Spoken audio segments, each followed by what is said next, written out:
Actually, natin kauban rin karon from Katiil sila Ate Edith, wala pa din sila natulik. Na-shock din niya, na-ask yan nun rin. Di ba yung mga nakita na pa sila. And, marag-lay mo kayo na. Tagugay mo kaan mo dati, no? Lagi, mag-tinuloy ko niya ulit rin, matamingaw ko. No, praise God niya. So, karon sa atuang fellowship song, akong ginaawag tanan nga atuang yung kamustahon, atuang abi-abihon yun, no? Atuang teksunan nga kabalo nga gikat pa ni sila sa kaning vacation ba kay kuan biya buntog biya, no? Pero ani gabo sila luyo sa ilang paglakad para sila brothers lang, no? Gikat pa ni sila sa liyo, nagsimba din sila karon luyo sa katapoy no, sa biyahe. Salamat kayo. So karon ang ginahit na sa kapalindog para sa tao kayo siya. Let's sing God's wonderful people.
Ang Diyos.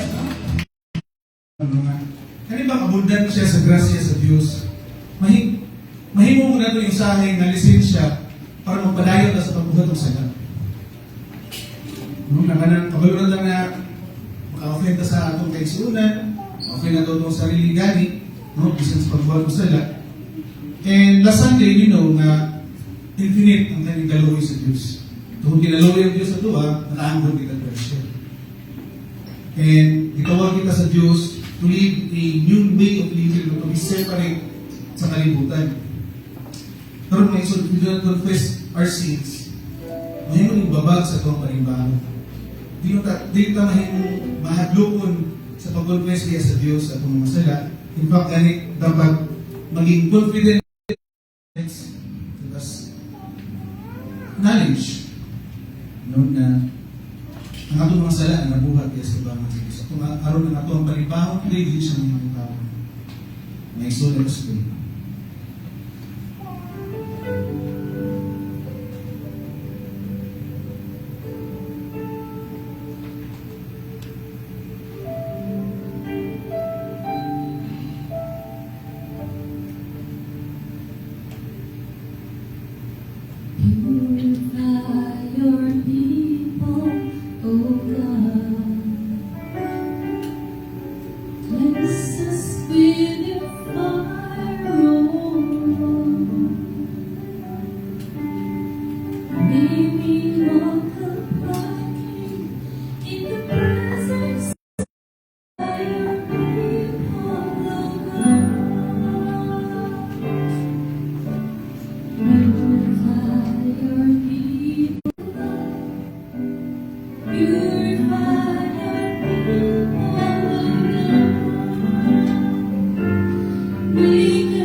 yung simbahon ka, Lord, pasalamatan ka. Dahil kung ano, sa tinulang.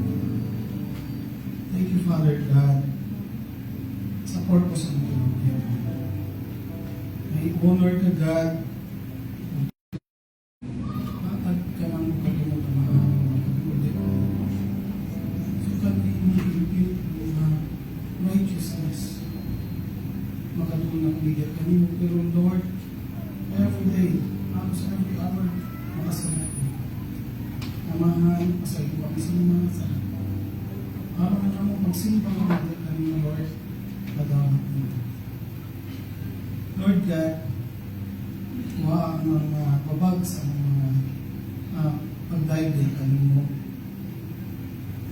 I-prepare ang mga kaugaling mo mga hari na magkasimba, pasalamat niya kanino, Lord, sa inupo na simbahan na ikaw ay Lord God,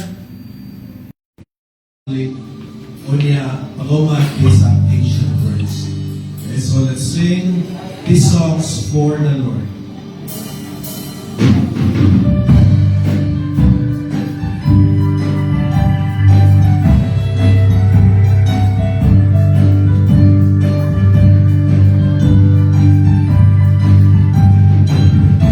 First one, my eyes have seen the glory.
theme is truth is marching on, magpadayon ang ato ang pagtuman o pagtuon sa truth sa atong Ginoo. Asa nakita yung truth sa iyang words.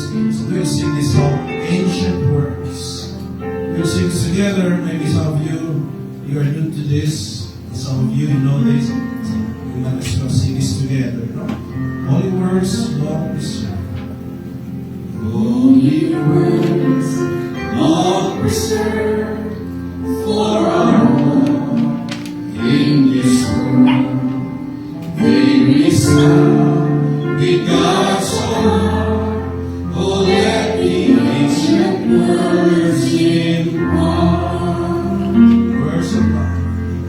Words of life, words of hope, give us strength, help us go in this world, wherever we roam, ancient words will guide us home.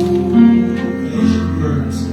Ancient words ever true, changing me and changing you. We have God with open hearts. Oh, let the ancient words impart. Let's hear the holy words of our faith. Holy words of our faith, handed down to this age, came through wrath, through sacrifice. Oh, hear the faithful words of Christ. Amen. Holy words, long preserved. Holy words of preserved for our walk in this world. They resound in God's own heart. Oh, let the ancient words impart. Ancient words ever true, Changing me. changing me, changing you. We have come with open hearts.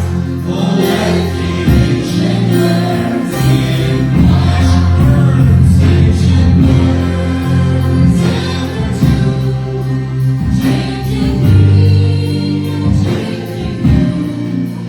We have come with open hearts. Oh, let the ancient words impart. Ancient words ever true, changing me, changing you. We have come with open hearts. Oh, let the ancient words impart.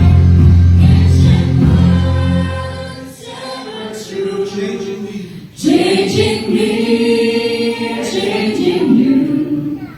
We have come with open hearts. Oh, let the ancient words impart.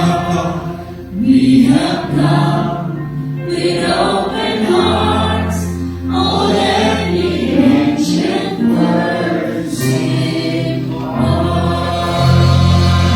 impart. Shall we pray, Heavenly Father? That's more than a song, that's a prayer in our hearts, that may the ancient words will not depart from our hearts.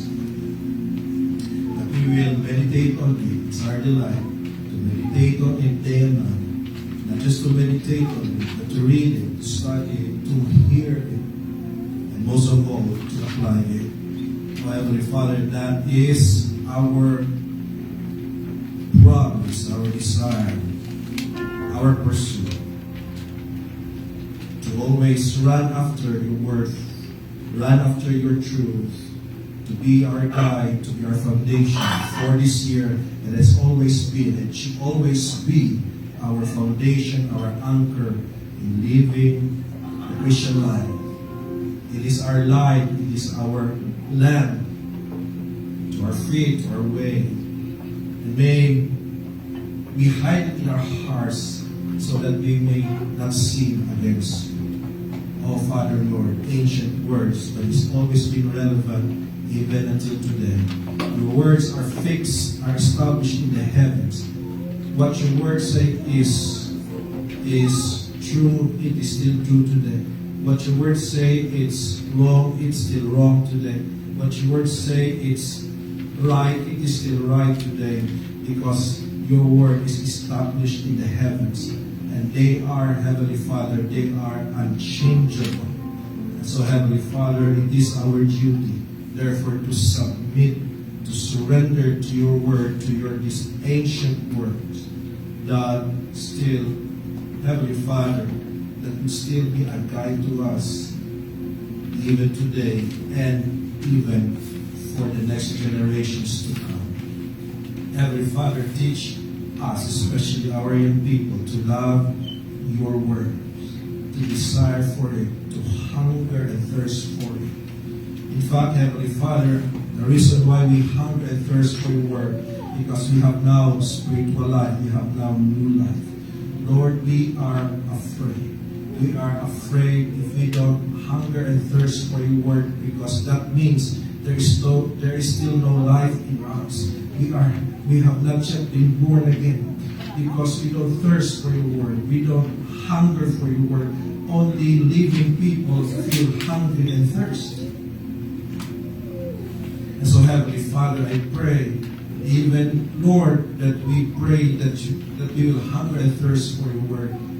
Maybe, Heavenly Father, we should pray, give us new heart. Give us new heart, a heart that hungers and thirsts for your word. Because if our hearts have not yet been changed, we will still have that heart that hates your word and loves the things of this world. So maybe, Heavenly Father, we should pray today. Lord, change our heart. Give us new life. Give us a new nature that comes from you, a nature na makafeel na yun hunger and thirst for your word. And your word, Heavenly Father, is unfathomable. It is alive and powerful. That, Lord, even if we are so familiar with one particular verse, or di yun yung magsawa o pagbalik o paminaw, pagtun, anak na part of your word, because you always see new angles, new depths of that same verse that we know. Because that's your word. Inexhaustible, alive, and powerful. And so, Heavenly Father, Lord, what a way to begin the year, to be reminded of the power of your word and how we badly need your word. Without it, Lord, we are lost. And so, Heavenly Father, I pray, from the very young person in this room to the oldest, may we have the same hunger and thirst, your ancient words. May your truth keep on marching today and forever. And so, Lord, I pray that as we continue with the service that we have decided and prepared for you, we honor you, we dedicate this service to you. You deserve all our worship and praise. Father, I pray that you take the worship of your people, take great delight in this. And we pray, Heavenly Father, that you will take every part of this service to bless your people, to edify your people, as we do this also, Heavenly Father, to bless your name. Lord, New Year has begun, and I pray, Father, na padayon ang among desire na to know Christ and to become more like you. Lord, that is our prayer. So, Father, prepare our hearts now as we come to you, the preaching of your word. I pray that it would, Heavenly Father, feed your people and give glory to your name. Lord, we trust you this year, what is prepared for us. I pray, Heavenly Father, that each step of the way, you will always be with us as you have promised. So, Lord, I commit you all these things. In Jesus' name I pray. Amen. Manikod ang tanan. Before tamagan to sa pamalandong sa pulong sa Ginoo, kasi I'm not sure if we can still have our response song and sing it after the message because magdepende sa oras. Para sigurado na makanapagin natin, we might as well sing this before ato pamalandungan ang pulong sa Ginoo nga akong i-share sa inyo karon. The title of this song, because this is related to my message. In fact, it's a continuation sa akong sundan na the other Sunday, and it's all about running the race. Naman good, based on context, which is Hebrews chapter 12, verses 1 and 2. Dito naman sa verse 2, naman may gisulti dito na looking unto Jesus, the author and finisher of our faith. So we might as well sing this song related to that. The title of the song is Turn Your Eyes Upon Jesus. So shall we sing this together? Prepare to MP3 for us, for our instrument.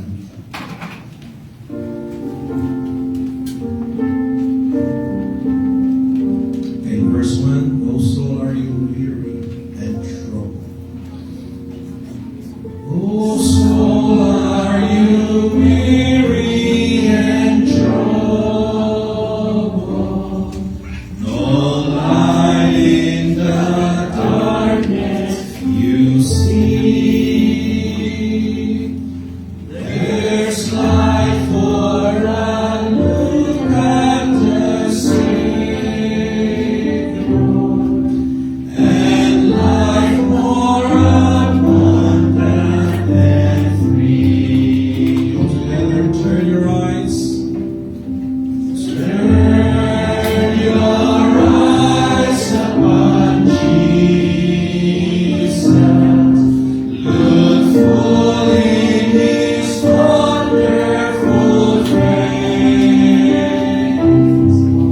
and the things of earth will grow strangely dear in the light of His glory and grace. All the women only through death into life. Praise to God everlasting. Keep us and we follow Him there. Oh, sin no more unbelief. More than welcome.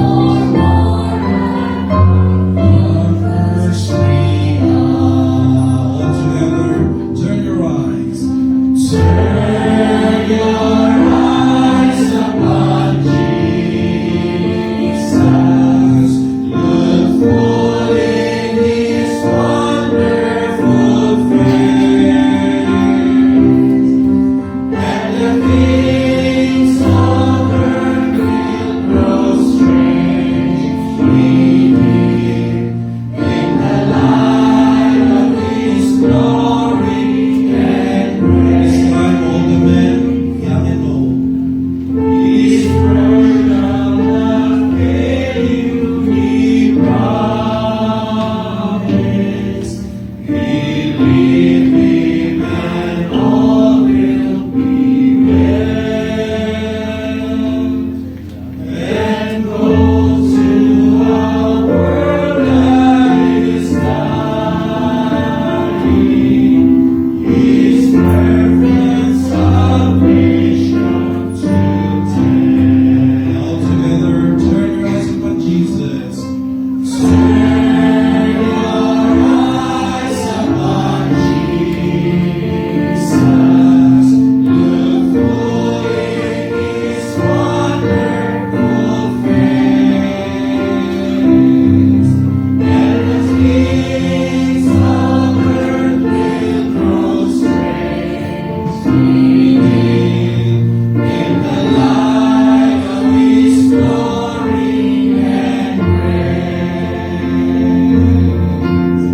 The things of earth will grow strangely in the light of His glory and grace.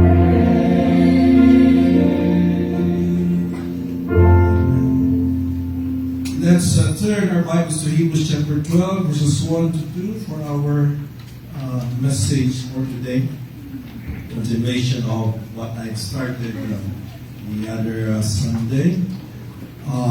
Let me read verses 1 and 2.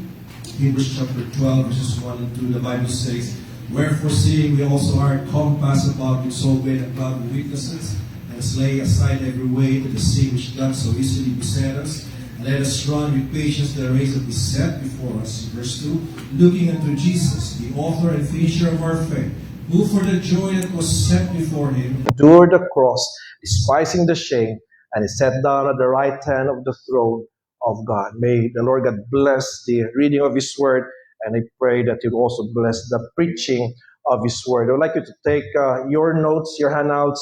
I'd like you to turn that to page 3. The title of the message, if you look at the copy, is Running the Race, and it's based on Hebrews chapter 12, verses 1 to 2. It's a New Year sermon, a New Year message, because the whole Christian life is a race, and there are kanang murabaog mga parts of this race, and year 2026 is another part of this whole race, and it's just but proper nga ma-remind ta that we are in a race, and ma-remind ta what shall we do, no, to run this race and finish well. As I've said before, sa Christian race, dili paunahay, dili kisi mauna og abot sa finish line. Ang importante sa Christian race is nga makahumanta good and well. And so the issue is not who will reach first, but rather who will finish first, but rather who does finish well. No, that is the question. And I three nga mga ways to answer that question, three parts of the answer to the question, how do we run the race and finish well? Now, write this down. What is the Christian race all about? It's all about knowing Christ, write that down, and becoming more like Him, no? Based on Philippians chapter 3, verses 8 to 14. The Christian race is all about striving to know Christ, and striving to become more like Him. Nga naman, the question is, nga naman, ang pag-know kang Christ and to become more like Him is like a race. Well, because first and foremost, just like a race, it's a process. It's a process. Number 2, there is progress. Just like a race, na progress. Mopod sa ato ang pagkaila kang Christ o ang atong pagiging more like Him in character, it's a process. In fact, the whole life is the whole process. Pero nag-grow ta every year, just like in a race, nag-progress po ta. What else? Just like a race, it requires hard work and discipline and sacrifice, right? Kamo nga mga athletes sa inyong own way, kamo nga hilig og sports, kamo nga hilig og athletics, you know this, no, nga to become a good player, a good sportsman, you require discipline, no? You require to yourself discipline, daghang mga bawals, daghang mga kailangan, na ay rehearsal, na pay practice, and na pay kanang pagsunod sa mga instructions and all of those things. Just like a race, mo po na ang pag-know kang Christ, it's not easy. It requires hard work. That's why dito sa Philippians chapter 2, Paul said, work out your own salvation. Kanang salvation din is sanctification yan. Knowing Christ is all about sanctification. It's becoming more like Him. That is sanctification yan. No? And what else? Knowing Christ and becoming more like Him is just like a race, because it also involves a prize. Na siya finish line, na apoy prize at the end. Something na we will talk about sa last part ani nga message. And so the question is this: how do we run the race and finish well? Okay, there are the 3 answers to that question. Number 1, before the race, nagi preparation. Okay, and then during the race, the second numeral number 2, during the race, you have to be patient. Now, there should be patience. And then after the race, you get the prize. And so let's go to part 1. So before the race, lagi na preparation. Mo nang gisulti diya sa verse 1. And what are these preparations that you need to do? Number 1, you need to know that we are not alone. We are not alone in this race. Mo nang gisulti diha sa verse 1. Mamatod pa, assuming nga si Paul ang nagsulat ani, we are compassed or surrounded with so great a cloud of witnesses na ay naapoy mga tao, okay, who run the race also, who had been there, who had experienced how it feels how to be in a race, kining race nga gihatag sa Ginoo sa atuwa. Kisa maning mga witnesses. If you recall the message the other Sunday, kining mga witnesses mo ni katong mga elders sa chapter 11, mga elders, mga Old Testament nga mga saints, mga katawon sa Ginoo who really went through the race. And then they run the race and they finish the race well. Mo ni ang mga witnesses. Di ni mga tao nga nasa langit nga, patay na nga, nasa langit na nagatanaw sa tuwa. Di man ako pwede kay katong naa na sa langit, they don't have any memory anymore of earthly things. And so, kining mga witnesses din him, they are witnesses because they have witnessed the power of God and the power of faith. The power of God nga nag-operate silang life katong time nga they were running the race, and then the power of faith nga gibutang sa Ginoo silang heart. That's why madto pa sa verse 2, si Jesus kuno ang author and finisher of our faith. Dili kita tagiya sa tong faith that enables us to believe in God, to believe in Christ and His Word. And so, kanang remind yourself na you are not alone in this race. There are also many people running the race before and they finish well. Kanya kisa man ni mo ni atong mga Old Testament people who really went through the pain and the hardship and the suffering, because running the race, I tell you, it's not easy. It's not easy, it's painful, it's long, it's winding. That's why you have to know what you signed up. When you decided to join this church and follow Christ and be baptized, I don't know if you have any idea what it means to decide to follow Christ. Because once you decided to follow Christ, musugot tag sa dili, we are in a race and we should run this race and finish this race well.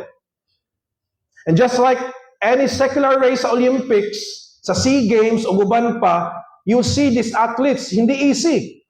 What you see there is just a minute, 2 minutes of performance. Pero you have not seen them prepared for this. They perform their sports in how many minutes lang, but they prepare for years. Imagine. Tip of the iceberg lang ato makita sa TV. Because this race, sa preparation stage pa lang, dili na basta-basta. So how can this help us? Kini bang knowing we are not alone? How can this help us run the race and finish well? Number one, it gives us encouragement. Write that word down. Encouragement, because they remind us we are not alone in this race. Di ay naapo di ay nagdagan na ani nga race before and they finish well. And nindot kayo itong gisulti ni Brother Mills before kato naga-sharing mi nga. Listen to this. The same God nga nagtabang nila nga mag-run sa race o mag-finish sa race well is the same God that we are serving right now. And that faith nga gibutang sa Ginoo silang heart, it's the same faith na gibutang sa Ginoo sa tuang heart pod. We are not alone. The faith that we have is the same faith that they had. Faith ni Abel, faith ni Noah, faith ni Abraham, faith ni David, faith ni Samson, faith ni Isaiah. The same faith that they had is the same faith that we have right now. The same faith that enabled Noah to believe na maghimog ark even though wala pa sa idea what rain is. The same faith that enabled Isaiah to die for God. Kasi siya man itong gibutang dito sa hawa nga troso, gibutang siya dito sa sulod, gigabas siya samtang buhi pa. The same faith that Isaiah had is the same faith that we have. Nadaog lang ta sa tuang old nature. Kaya nga itong old nature is full of fear, full of worry, full of anxieties. We are already in Christ. We have a new nature now that enables us to run the race and finish it well. Encouragement. They remind us that we are not alone in this race. Number 2, edification. Edification. How does knowing that we are not alone help us run this race and finish well? Edification ang answer, ikaduhang answer. Because we know their stories, and knowing their stories, they build our faith. I suggest, basahan ninyo ang stories aning mga tawhana nga gi-mention sa chapter 11. Katong naami dito sa balay ni Brad Richard, January 1, dito man mi nag-New Year's Eve, nagtanaw mi sa film about sa life ni Apostle Paul. Apostle Paul, kahilaki ang life. Dito gi-portray nila sa filmmakers ang life ni Paul ug unsa ka-inspiring ang iyang life. And I said to Brad Richard while naga-watch me sa film together, sabi ko, Brad Richard, piting layo ara gyud no sa ato ang pagka-Christian karon ang ilang pagka-Christian before. And it was not only the story about Paul, it was the story of all the Christians nga nagtago-tago, nga ginapakaon sa mga leyon, nga ginasunog, buhi pa, ginasunog na. Because Nero was a sadistic emperor of Rome who enjoyed watching Christians getting killed. Unya, ang mga Christians sa unang panahon, they don't mind getting killed because they know they are in the race and they wanted to finish the race well. Even if it means dying, they will finish it because it means finishing well. Their stories build our faith. Makatabang ni sa at paglahan nato sa race and finish it well. And then example, the third word is example. Ang ilang life man God is a guide for us. Murag kung nakaya nila, kaya po nato ni ngano man. The same faith, ang ilang faith is the same with our faith. The God that they serve is the same God that we serve today. If ang ilang race is finishable, ang atong race pud karon finishable po. Remember that word, finishable. And then the second preparation is lay aside everything that, take this down, that besets us. Di ba mo nag-isulti sa verse 1? Wherefore seeing we also are compassed about with so great a cloud of witnesses, let us, second thing to prepare, second preparation, let us lay aside every weight and the sin which doth so easily beset us. The second preparation is to lay aside everything that besets us. Wala pa ka nag-run sa race, imo na dapat ning gibuhat karon. So this is a good message to begin the year 2026 before kamusabak sa race again. You got to have this. Prepare yourself. How? Lay aside every weight and the sin that beset us. Kanang word na lay aside, from the Greek word which means to put off, it means to discard, to remove, to unclothe, to undress, intentionally and completely. Walay ibilin. Wa kang naghukas og sanina, nga wa ka ibilin ka, pati medyas, tanggalon. Unsa man ang imong i-lay aside? What do you lay aside? Everything that besets you. Unsa man ang word nga beset? Beset means to surround, to entangle, to cling closely, to distract you, to disturb you. So tanggalan ng mga butang that slows you down, that prevents you from running the race, that slows you down, that stumbles you, that distracts you from running the race and finishing it well. My son, don't you know nga sa unang panahon, sa time nila ni Paul, di ba ang mga Greeks man nag-invento sa Olympics?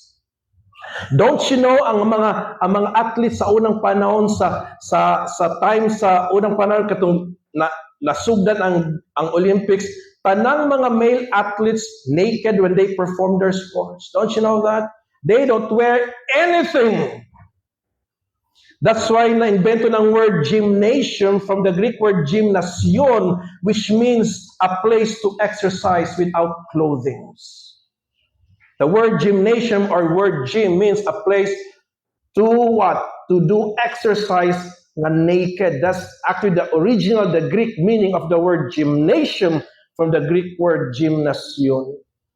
What were the reasons why the male athletes in Greece sa unang panahon sa Mount Olympus, that's why it's called the Olympics, because dito ginahimo ang mga sports, ang mga events sa Mount Olympus. And when Paul, writing Hebrews chapter 12, assuming it was Paul who wrote it, ang nasa ang mind ang Greek Olympics. O ang mga readers nga nagbasa sa Hebrews chapter 12, they understand the wordings of Paul.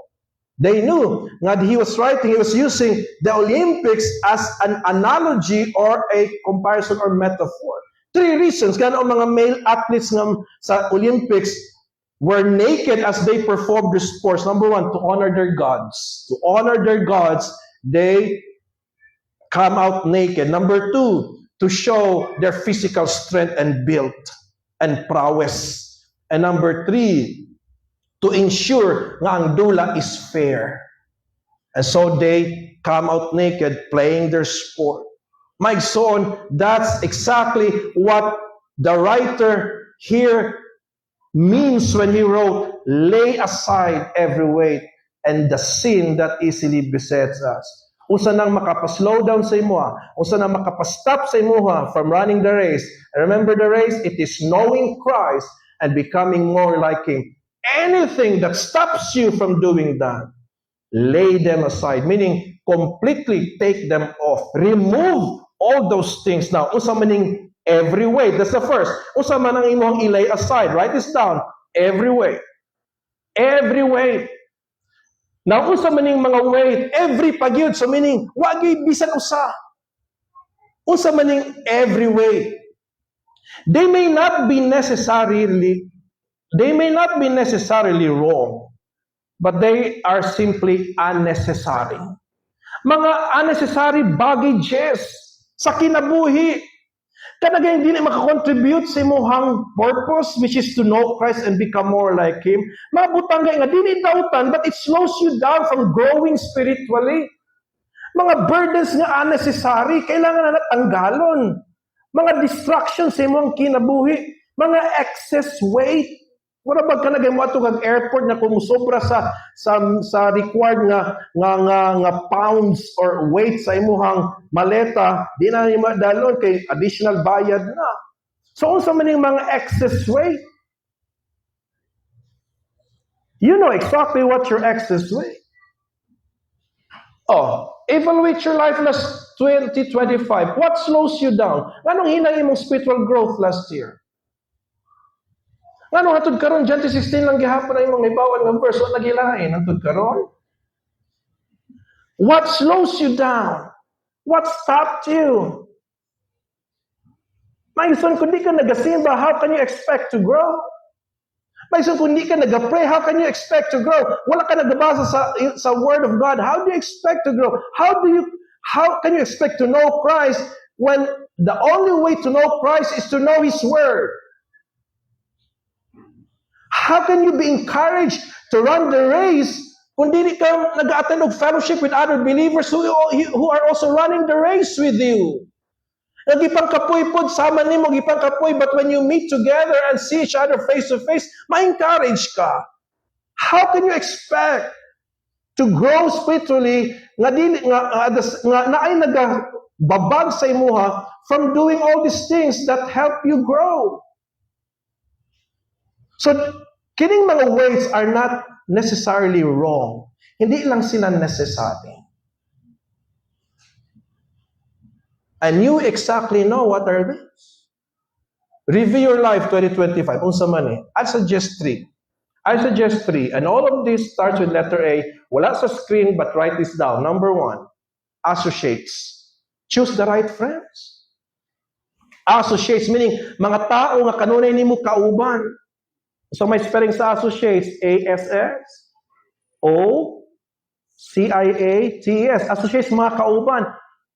Anong sabi, di ba na famous quote? Tell me who your friends are. What's the next?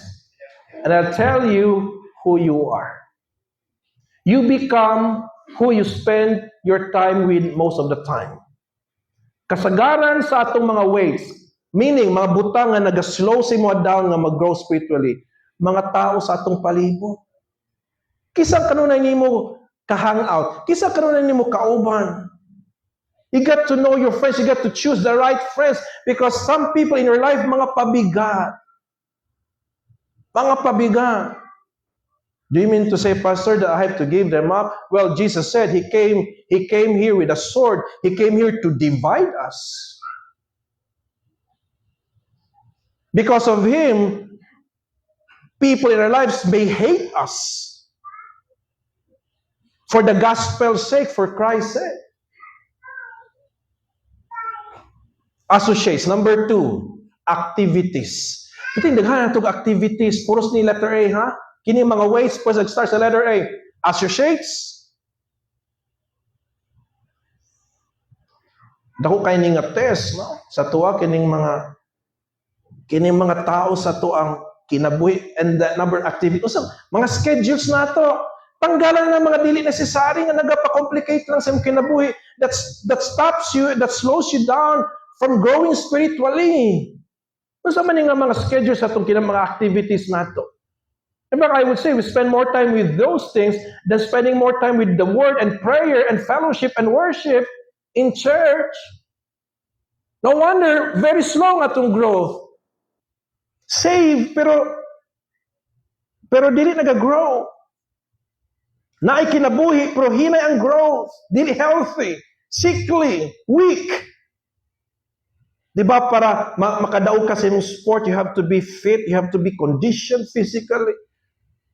Associates, activities, sige daw, make an inventory daw sa imong life last year. Unsa may mga activities last year nga, pananggalo na nako ni. Tungod ani, wala ko nag-grow spiritually. Tungod ani nga schedule, tungod ani nga activities, slow kaya akong growth. Hatod karon John 11:35 lang gihapon ang ako ang verse kanibawan, the shortest verse pa gyud in the Bible, Jesus wept. Maora po ang verse nga naibawan. Are you in a small group? Dagha mo testify nga nag-grow sila because of their small group. Are you in a small group? Are you consistent sa imong pag-attend sa tuang gathering nga matod pa sa Hebrews chapter 10, do not forsake the assembling of ourselves together? Kaya dito you will find encouragement. Do you do that? No wonder we are not growing last year. You see, this is not my command for you. This is God's command for all of us. To remind you, nga i-chat mo, mag-announce ko nga, kita-kita ta sa itong prayer meeting, kita-kita ta sa itong Sunday service, kita-kita ta sa itong small groups because I know nga mao ni ang mga things that help us grow and become more like Christ and know Christ more. Pero unsa maning mga activities that prevents you from attending your small group? Unsa maning mga activities that prevents you from attending worship service, prayer meeting? What activities that prevents you, that slows you down, panahon na nga mag-pray ka, magbasa sa Word of God, what prevents you from doing this? Pananggalan na tanan. That's not my words, that's the Word of God. Lay aside. Na wala kayong mahibilin masihisa because ang wordings nga gibsulti sa verse 1, every weight. O sa meaning sa word every? Every meaning, isa nila. Hindi sinabi some weights, so pwede ang weights ibilin, ay ubang weights nga ibilin, ang uban pwede. Every weight. Kaya ang pagnomang kang Christ, o ang to become more like Him, is something that requires focus, mga God. Focus. And this would lead us to the third A. What's that first A? First weight, associates, choose the right friends. Mga friends nga mo build sa imo ha? I was in my class sa Holy Cross. It was a class full of political science nga mga estudyante. So, kanang historiador sa baan, opinionated kayo. And I took a break from teaching them the subject matter and talk about relationships. No? And I said to the girls here, you choose the right man for you. Okay? Because the rest of your life, if you really would like to have a quieter life, your partner, your marriage partner will determine if you'll have a good life or not. And so I said na, unsa man ang kining murag basis, sir. And I said, that man should be someone who guides you, who leads you to God. Dili sa mga binuwa. Nagtinanaway silang tanan kay it's something that is new to them. So you have to choose the people who will lift you up, who will who encourages you to do the right thing. Dili ingon katong mo influence nimo sa dautan, but someone who will run the race with you. Someone who runs the race with you ug nakasabot siya about sa Christian race. Ikaw nga nanay boyfriend, is he the kind of boyfriend to you?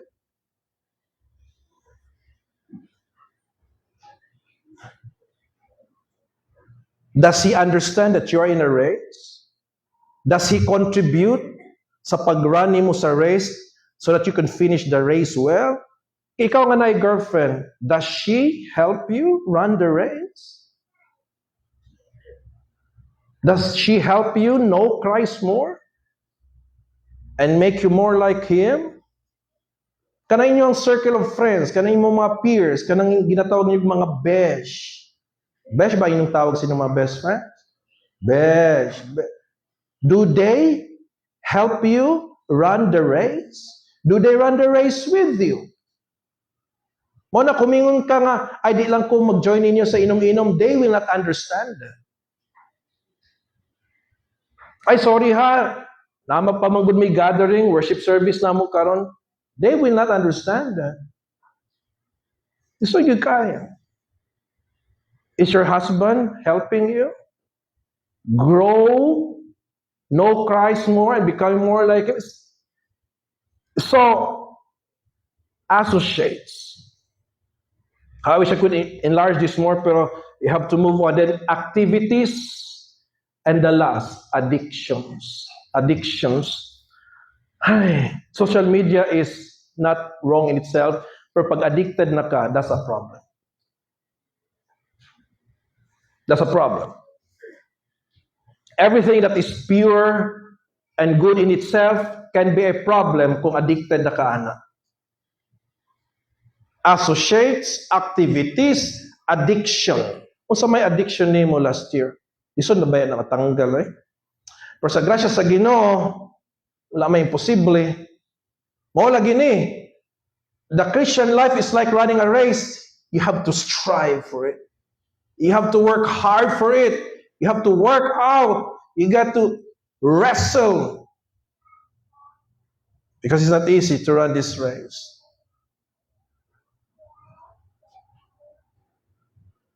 Nya kining sin, the sin. Notice the definite article, the. What does this mean? Kining the sin, mga butang ni nga sin in itself. Katong ways, dili sila sala. Pero unnecessary sa imong kinabuhi that slows you down from growing, no? Kining the sin gyud ni, bisag usaon nimo ibut, bisag asa nimo na siya ibutang, sin gyud na siya. But that's not the point there. Ang point nako ang definite article the. The sin. What does this mean? All of us makasala man gyud, pero all of us na magutay paborito. Na magutay paborito nga sala. Mo nang the sin, the. Hindi sinabi a sin, a indefinite article, it could be any sin, pero ang gigamit sa author, sa writer is the, meaning there is one sin nga habitual, nga ongoing, nga lisod kayo i-give up ang imong paborito nga sala. The sin. What is that? What is that in your life? What is that? Naay mga sala nga kaya nato i-resist. Naay mga sala di ato ganahan, pero naal lang yoy one specific sin. Kapag mata pa lang nato sa buntag, mo rin atong giisip. Before na matulog, mo ay ginaisip. During the day, mo ay nagadisturbo nato. Kay kanon nato ginaisip.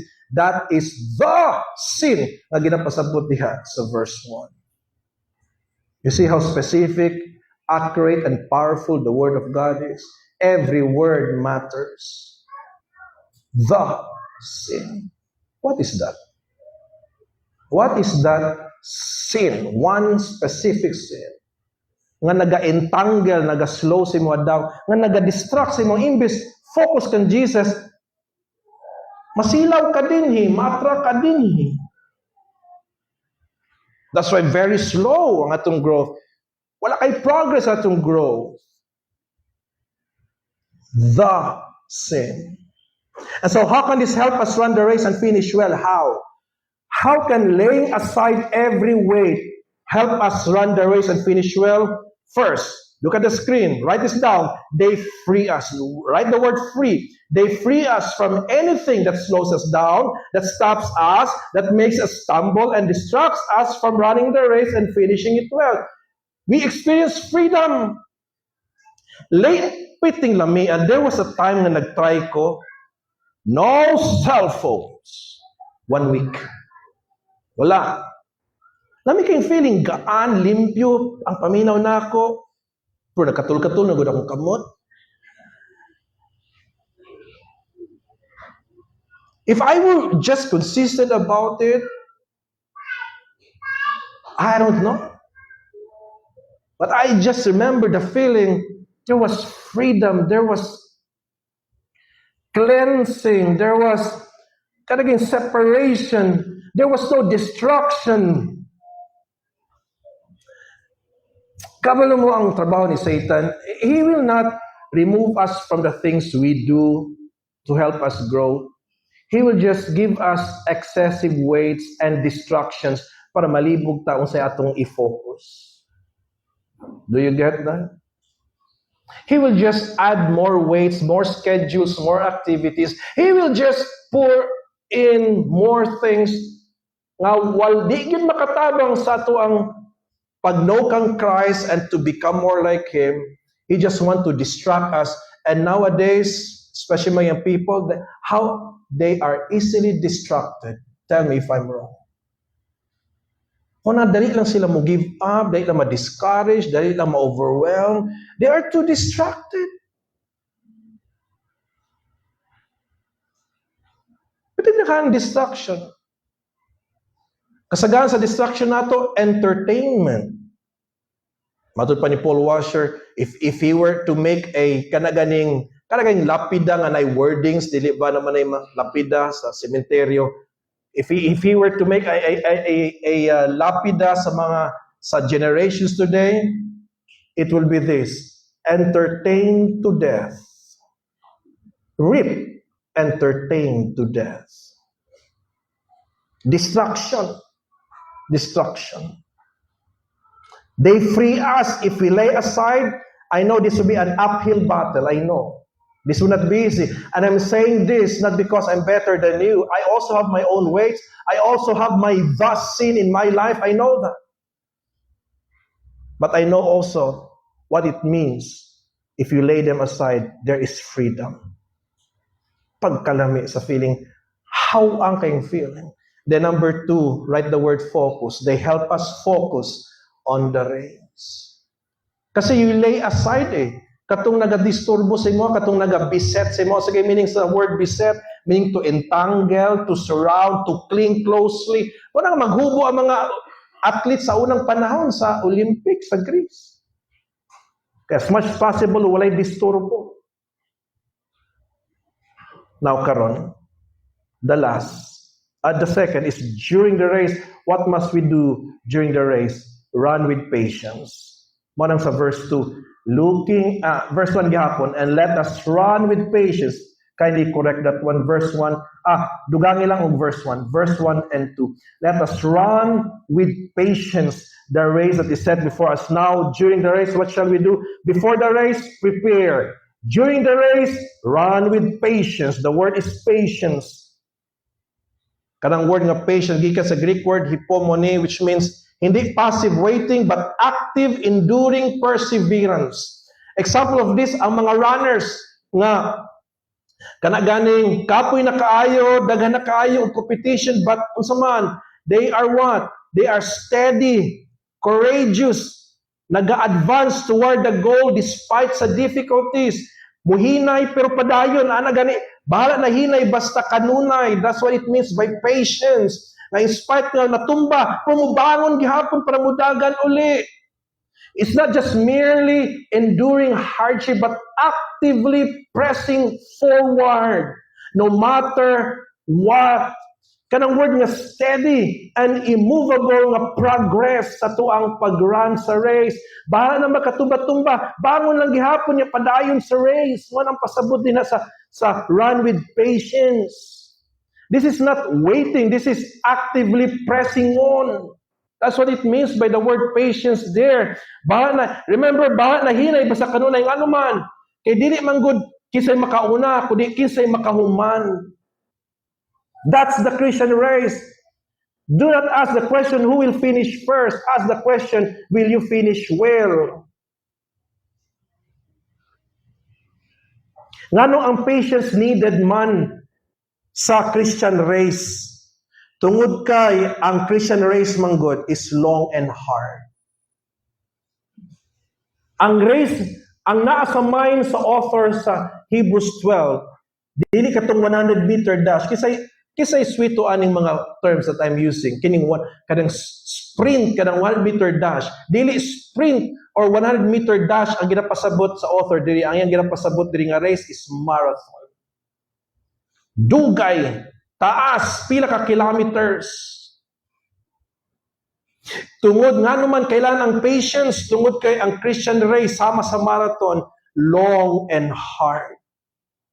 The question is this, Pastor, how can I be patient? Ang answer nasa verse 2, looking unto Jesus.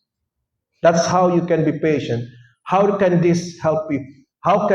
What will help you be patient? By looking unto Jesus, the author and finisher of our faith, who for the joy that was set before us, endured the cross, despising the shame, and is set down at the right hand of the throne of God. Looking unto Jesus, that's how to be patient. This is what will help you be patient for two reasons. Number one, nganong looking unto Jesus man? Because He will finish our faith manggod. Mura ba o ginani? Mahuman ako ning Christian life or dili? Will I finish this race? Will I continue to know Christ and become more like Him? Will I grow good? Yeah, I will grow. Mo na nga magpadayon kung ano man, kay nagsaad man gud ang Bible nga siya nga naghatag sa kuaw faith, siya pud amo perfect niini. Siya ra pud amo finish niini. So meaning makahuman gyud ko aning Christian race. That's why sabi sa author, looking unto Jesus, the author and finisher of our faith. Pwede gud niya isulti looking unto Jesus lang. Pero nga nung isulti pa man gud siya, the author and finisher of our faith. Para ma-motivate ta, para ma-encourage ta nga makahuman na giday ko ani, no matter how difficult it is. Na yung mga times gani paatras pa gani ato ang movement sa race, paatras, move forward ta 2 steps, backward 5 steps. O sige lang, padayon lang gihapon, I will finish this because sabi sa verse 2, he who gives me faith is also the one who will finish, perfect my faith. I will reach the finish line. Look unto Jesus. He gave you that faith. He will perfect that faith. And number 2, siya mo ng atong example. He's our example of what patience means, how to endure means, and how it is to be victorious and successful at the end. Manang gisulti diha, who for the joy that was set before us, kaya siya mismo, he experienced how to endure. How to endure obeying God and despising the shame. And look at his success. And he sat down at the right hand of the throne of God. That is his victory. Now listen. The success na gusto nako isulti sa inyo karon. The prosperity that I would like to emphasize this year is not material prosperity, it's not earthly success. It is knowing Christ and becoming more like Him. Protestingin ninyo atin og ubang mga simbahan karon. Lahi ang ilang success, lahi ilang kadaugan unsa man. Musikat ka sa kalibutan, madato ka materially. Way sakit-sakit, successful, famous, and all these material worldly things. But the Bible never mentions about earthly prosperity and earthly success. Ang gi-mention sa Bible, ang ato punong success is that we know Christ. and we become more like Him. We grow in Christ-likeness. That is our success. That is our victory. And the last, what do we do after the race? Kung sa gay word diha nga missing, letter P hapon, kay prize. You get the prize. Now, nakabot na ka sa finish line. You get your prize. What is the prize?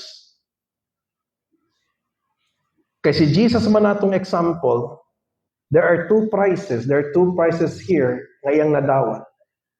Eternal, I give you a clue. Narap po sa verse tong answer. Eternal, the word is J. What is the word J there? Eternal what? Very good, joy. And the second one is what? It's all there. And it is, we reign with God forever. That's the prize. That is the prize. Joy. Nganong joy man, tungod kay, ang ending manggod sa tuang race is also the beginning of our glorification. Kano sa mag-end ang atong race? Pagkuwaw na tas Ginoo. After niya na is glorification. Why is that a joyful time? Ang glorification because on that day nga i-glorify ta, He will now change our body into a body that will not suffer anymore. A body that is strong and powerful, will not get sick, will not die, and most of all, will not sin anymore. Finally, we don't need to run the race anymore. Finally, we will not strive, because by that time I glorify ta, we are all perfect. Tell me, what greater joy is that?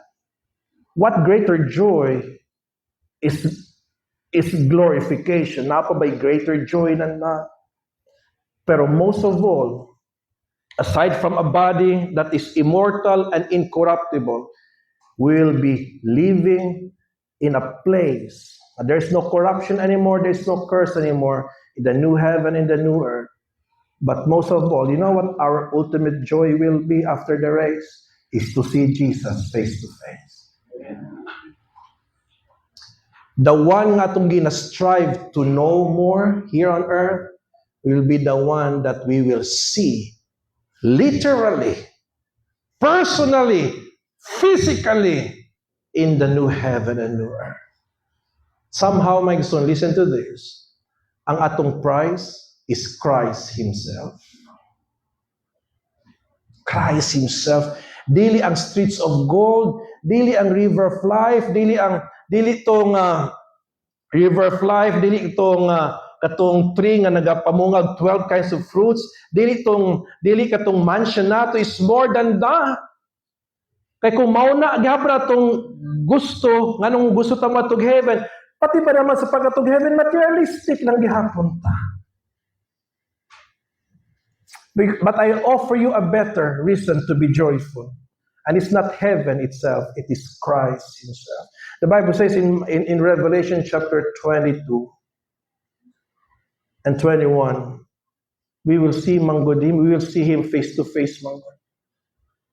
You can just imagine how His face looks like as He looks at us, as He sees us, and as we see Him, Jesus. You say, pero Pastor, diba, no one will see God because when we see God, we will be consumed because He is a consuming fire, His holiness. No one is able to see. Even the angels will cover their faces. Remember Isaiah chapter 6? Even the holy angels will cover their eyes as they try to look at God in His full glory. Because even though they are holy angels, for lahi na yun, ang realm sa pagka-holy sa Ginoo, lahi nga klase nga pagka-holy, lahi nga klase nga pagka-perfect.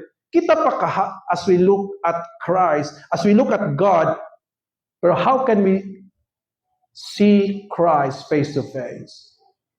Because in heaven, when we see Him, He will be in human form. God in human form. That's why we will be able to see Him face to face. And then, katong scar, nga agi sa spear, nga gitusok siya din, katong gilansang siya sa cross, Katong scars sa nails, agi sa nails siyang kamot, we will see those again. Nganong gipilit niya nga i-retain to remind us there in heaven that the only reason why we are able to get there is because of what Christ did on the cross for us.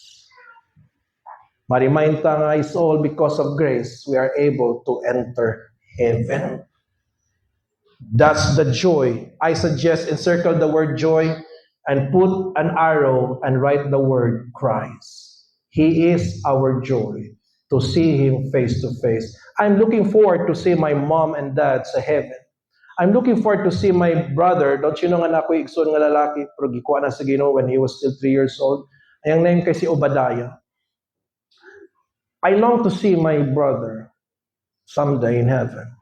I long to see Old Testament people like David and Solomon and Adam. Pero my longing, greatest longing, I hope that's your longing too, is to see Christ Himself. He is our prize, He is our joy. And then lastly, we will reign with God forever. We will. Because we'll serve Him. Some of you will rule cities, some of you will rule a fewer cities, or depende man guna sa tuang pag-strive there is kalib. Don't you know we will not enjoy heaven the same? Because we will not have the same number of rewards, we don't have the same number of crowns, and we will not serve the same number of cities. Some of you will not rule cities. No rewards, no crowns at all. I'll give an example. Katong tulisan sa krus nga namatay. Na-save siya pero wala siya chance to serve afterwards. Save siya pero wala siya crown. Wala siya reward. Wala siya rule ng mga territories dito sa heaven. You see? So he will enjoy heaven, but he will enjoy heaven lesser than those who will have more crowns and more rewards. Pero ang naka-ironic lang magod sa heaven, ang interesting is this, the dilemma ba, the oxymoron of it all, is this. Because the Bible says, once we get our crowns, because magbase na sa to ang pag-strive, there is kalibutan nga maging more like Christ atong sanctification, atong pag-obey. Ato na magpugkuhaw ng crown sa atong ulo, and you know what? And we will give them back to Jesus Christ. Why? Because we know, if ever we have been faithful, that is because of Him. Because of grace. Di ba? Kisa ang naghatag sa tuwag faith, siya. Kisa ang mo perfect sa atong faith. Di ba siya gihapon? Siguro atong feeling na pagtaga na tag-crown, no? Nagkurug-kurug siguro tani ba? Di ko angayan ani. We're gonna remove it from our heads and we will lay them down upon the feet of Christ. But that will be our joy. That would be our prize. After the race, get the prize, but we'll still return them all back to Jesus Christ.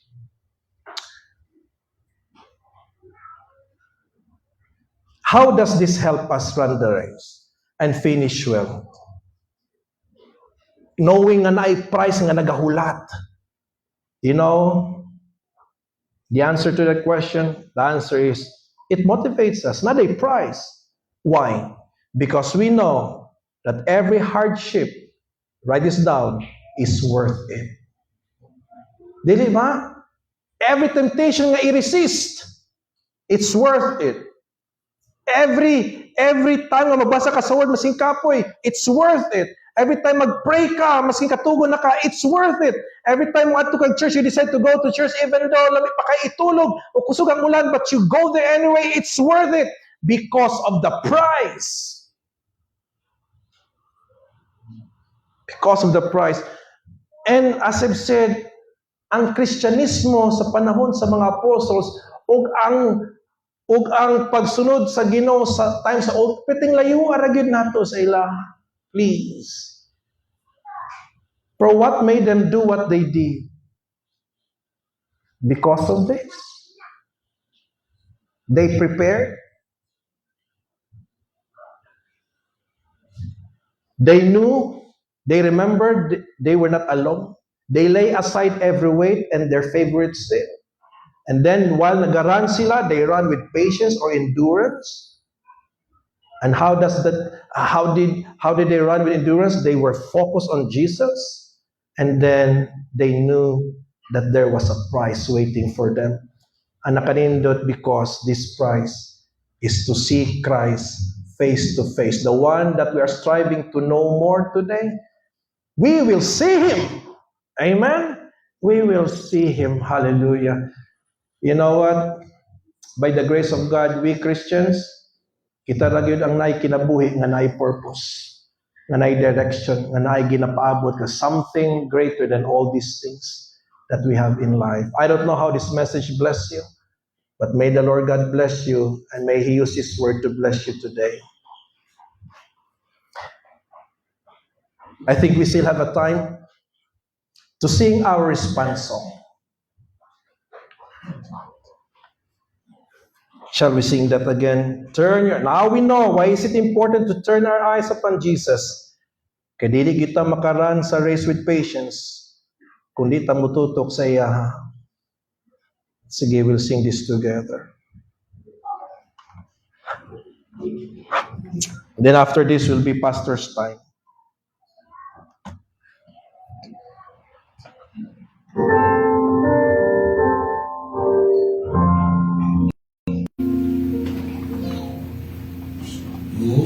Soul, are you weary and troubled? All night in the darkness you see. There's light for a look at the Savior, and life more abundant and free. Everybody turn your eyes upon Jesus. Turn your eyes upon Jesus. Look for His wonderful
2026 has begun.